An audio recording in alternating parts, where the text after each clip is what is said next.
Happening today, Ansonia's mayor will request a private investigation into potential credit card abuse at City Hall. This makes Ansonia the second city here in Connecticut facing these types of allegations. Your reporter Anna Stansfield live outside of City Hall there with what we've learned so far. Anna, good morning.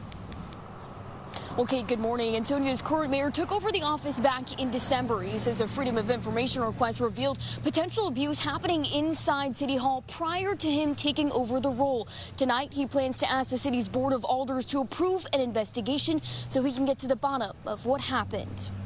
This morning, Mayor Frank Tisco wants to know if money was being misused inside City Hall during previous Mayor David Cassetti's time in office.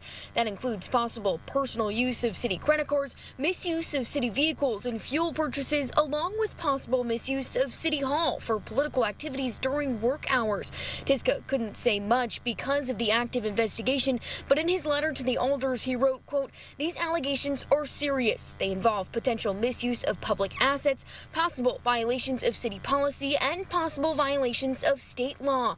Meanwhile, when asked about the investigation by Eyewitness News, former Mayor Cassetti told us, quote, "I actually welcome this. Nothing out of the ordinary was done, and he'll find that out."